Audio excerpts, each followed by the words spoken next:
Okay, so then what do you do? Hi, so my name is Rosa Velasquez. I am the ELD coordinator here at Kid City High School. I've been working here for about a year now. I work with English learner students.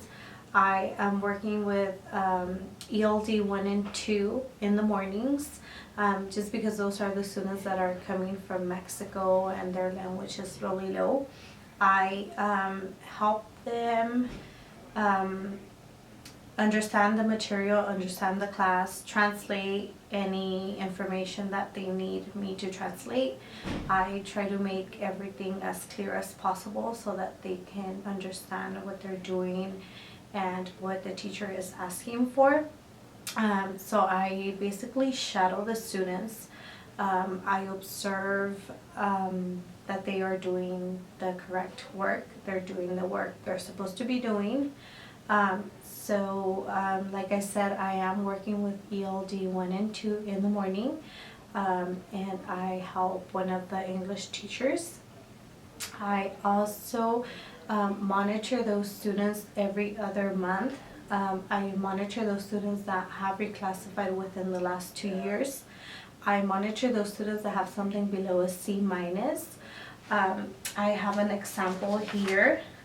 This is a worksheet that I use to take notes, and then I call out the students and ask them for some feedback, and then I have the principal sign, and then I send a copy to the parents so that they can be aware of what the students' grades are. I am also in charge of preparing the self-test that takes place in September.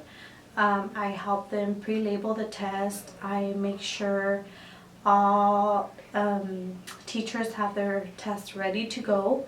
I also meet with the English teachers a couple weeks before the test and make sure that they are ready to go. They prepare their students for the test, and I also help the teachers test those students that were absent or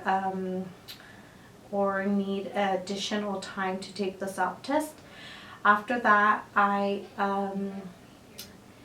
gather all the tests and make sure they all have the correct dates on the back of the test, and then I send them out to the state.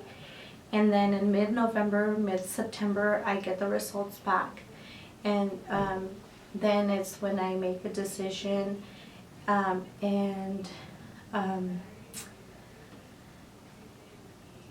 make the decision of who are the students that are eligible for reclassification. So once I have those students, I have to do a writing prompt. I have to give them a writing prompt, and then if they pass that writing prompt, then they are able to reclassify if they met all the criteria for reclassification. Then I speak with the counselor and I let the counselors know, I have 5 new students that need to be out of ELD, and then we make a reclassification ceremony for them as well. How about some of the events you put together in order to help the English language learners? So some of the events that I put together, we do have ELAC meetings once a month. We invite all parents who have an English learner student to come to our meetings. We talk a little bit of everything.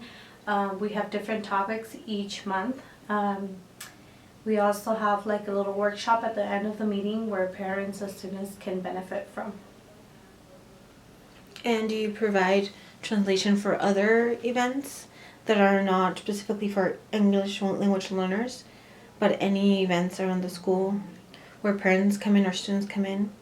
Do you provide translation? Yes, I can provide translation. I'm here to help anyone, not just English learner students.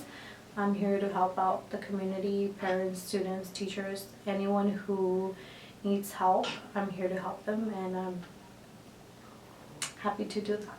Okay.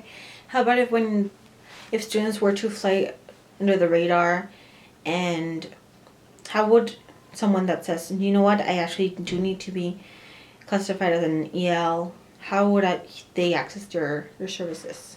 Or how would the parents contact you? Parents can always come and look for me. I'm always here from 8 to 3. I'm usually here during lunchtime as well. They can always call me here to my office. Sometimes I do like giving out my personal number just in case they can't get a hold of me. And also I have my email that I always like to share with parents and students.